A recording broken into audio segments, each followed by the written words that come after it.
Sa iba pang balita, agaw buhay ngayon sa ospital ang isang 36 anyos na magsasaka na binaril ng kanyang bayaw sa Pangasinan. Yan at iba pang mga rumarapidong balita mula sa probinsya, hatid ng iba't ibang istasyon sa ilalim ng MBC Media Group.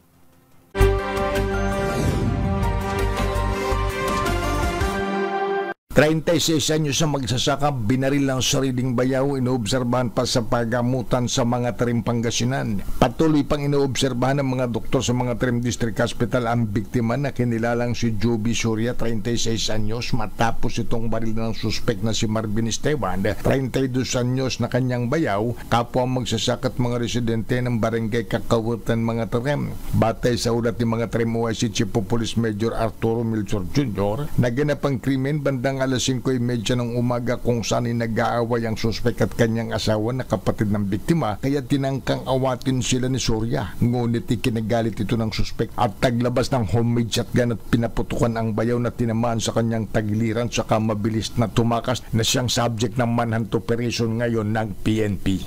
Para sa MBC TV Network News, ito si Freddy Pajardo, Aris 38, una sa Pilipinas, una sa Pilipino. Balita mula sa Davao del Sur.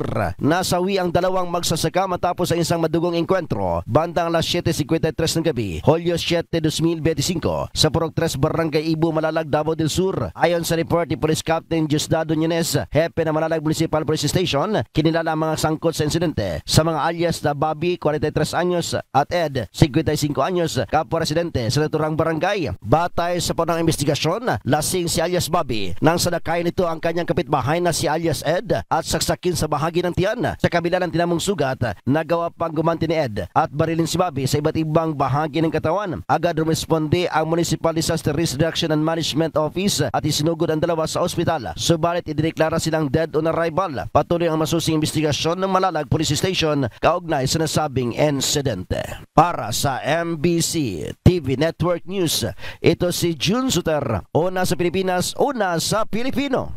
Nagkaisa ang mga kongresista sa Gitnang Luzon sa paglulunsad ng Central Luzon Climate Change and Flood Coalition upang tugunan ang lumalalang pagbaha at epekto ng climate change sa rehiyon. Formal itong inilunsad nitong Hulyo 8 sa Malacanang sa pangunguna ni Pampanga 4th District Representative Ana York Bundok at sinuportahan ni Nabatan Representative Abet Garcia, Kong Lenabil Villarica, Kong Agay Cruz at Kong Danny Domingo. Ayon kay Bundok, araw-araw nang nakakaranas ng pagbaha ang kanilang mga distrito kahit walang ulan. Layunin ng koalisyon na pagsamahin ang mga ahensya ng gobyerno para makabuo ng komprehensibong plano at makalikom ng pondo para sa long-term solution. Nagpapasalamat ang mga mababatas kay House Speaker Martin Romualdez sa kanyang suporta. Dumalo rin sa pulong sinabataan Representative Antonio Roman III at Maria Angela Garcia, pati na ang ilang kinatawan mula sa Southern Tagalog. Para sa MBC TV Network News, RH37 Danny Kumilang, una sa Pilipinas, una sa Pilipino.